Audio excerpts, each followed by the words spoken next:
നമസ്കാരം. മലയാളി വാർത്തയിലേക്ക് സ്വാഗതം.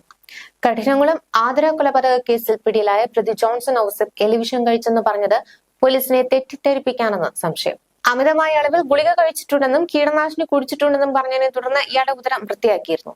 പരിശോധനയിൽ എലിവിഷം അടക്കമുള്ള കീടനാശിനിയുടെ അംശം കണ്ടെത്താൻ കഴിഞ്ഞില്ലെങ്കിലും ഗുളിക അമിത അളവിൽ ഉള്ളിൽ ചെന്നിട്ടുണ്ട് എന്ന് വ്യക്തമായി. അതുകൊണ്ടാണ് ആശുപത്രിയിൽ കിടത്തിയിരിക്കുന്നത്. ഉടൻ ഡിസ്ചാർജ് ചെയ്യും എന്നാണ് വിവരങ്ങൾ. അതിനുശേഷം തെളിവെടുപ്പിന് കഠിനകുളത്ത് കൊണ്ടുവരും. ജോൺസൺ ഹോം നഴ്സായി ജോലി നോക്കിയിരുന്ന കുറിച്ചിയിലെ വീട്ടിൽ നിന്നാണ് പോലീസ് ഇയാളെ പിടികൂടിയത്. ഇയാളെ കഠിനകുളത്തേക്ക് കൊണ്ടുവരാൻ പോലീസ് സംഘം കോട്ടയത്ത് ക്യാമ്പ് ചെയ്യുകയാണ്.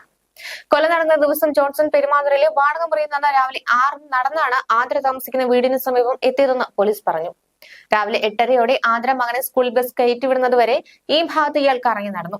ഇതിനിടെ ആതിരയുമായി ഫോണിലും സംസാരിച്ചു. ക്ഷേത്ര പൂജാരിയായ ആതിരയുടെ ഭർത്താവ് വീട്ടിലില്ലെന്ന് ഉറപ്പുവരുത്തിയ ശേഷമാണ് ജോൺസൺ വീട്ടിലേക്ക് കയറിയത്. തുടർന്ന് ആതിരയോട് ചായ ആവശ്യപ്പെട്ടു. അടുക്കളയിൽ ആതിര പോയ സമയം നോക്കി ഇയാൾ കിടപ്പുമുറിയിലേക്ക് കയറി. കൈവശം കരുതിയിരുന്ന കത്തി മെത്തയ്ക്കടിയിൽ ഒളിപ്പിച്ചു. തുടർന്ന് ശാരീരിക ബന്ധത്തിനിടെ ഇവിടെ വെച്ചാണ് ആതിരയെ കഴുത്തറുത്ത് കൊന്നതെന്നും ജോൺസൺ പോലീസിന് മൊഴി നൽകിയിട്ടുണ്ട്. ആതിരയുടെ മരണം ഉറപ്പാക്കിയ ശേഷം മൃതദേഹം കിടന്ന കട്ടിലിന്റെ താഴെ പ്രതി തന്റെ ചോര പുരണ്ട ഷർട്ട് ഒളിപ്പിച്ചു. ആതിരയുടെ ഭർത്താവിന്റെ ഷർട്ട് ധരിച്ച ശേഷം ആതിരയുടെ ഇരുചക്ര വാഹനത്തിലാണ് രക്ഷപ്പെട്ടത്. കൊലയ്ക്ക് ശേഷം ജീവനൊടുക്കാൻ ശ്രമിച്ചതായും ജോൺസൺ മൊഴി നൽകിയിരുന്നു. ഏറ്റവും അടുത്ത ദിവസം തിരുവനന്തപുരത്ത് തെളിവെടുപ്പിന് എത്തിച്ചേക്കുമെന്നാണ് സൂചനകൾ. ആതിരയെ പരിചയമുണ്ടായിരുന്നുവെന്നും തന്നെ ഒഴിവാക്കാൻ ശ്രമിക്കുന്നുവെന്ന് തോന്നിയതിനെ തുടർന്ന് കൃത്യം നടത്തിയതെന്നുമാണ് പ്രതി പോലീസിനോട് പറഞ്ഞത്. ആതിരയിൽ നിന്ന് പലപ്പോഴേ പണം കൈപ്പറ്റിയിരുന്നു. കുഞ്ഞുമായി കൂടെ വരാനായിരുന്നു ആതിരയോട് ജോൺസൺ ആവശ്യപ്പെട്ടിരുന്നത്. ഭർത്താവിനെ ഉപേക്ഷിക്കാൻ പറഞ്ഞപ്പോൾ കുട്ടിയുടെ കാര്യം പറഞ്ഞ് പിടിച്ചു നിൽക്കാൻ ആതിര നോക്കി.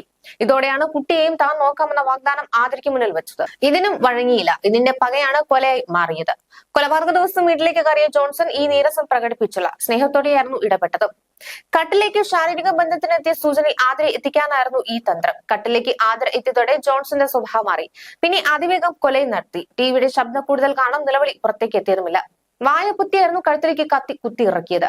മരണമുറപ്പിക്കാൻ വീണ്ടും കഴുത്ത് അറക്കുകയും ചെയ്തു.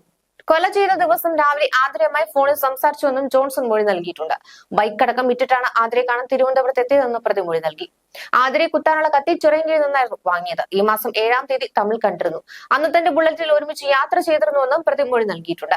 ഡിസംബർ 7 മുതൽ ജനുവരി 7 വരെ ചിങ്ങവനത്തെ വീട്ടിൽ ഹോം നഴ്സായി ജോലി നോക്കിയ ജോൺസൺ അതിനുശേഷമാണ് ജോലി ഉപേക്ഷിച്ച് പെരുമാതുറയിലേക്ക് എത്തിയത്. കുഞ്ഞിനെയും കൊണ്ട് കൂടെ വരാൻ ആതിരയുടെ പലതവണ ആവശ്യപ്പെട്ടിട്ടും തയ്യാറാകാത്തത് കൊണ്ടാണ് കൊലപ്പെടുത്തിയത്.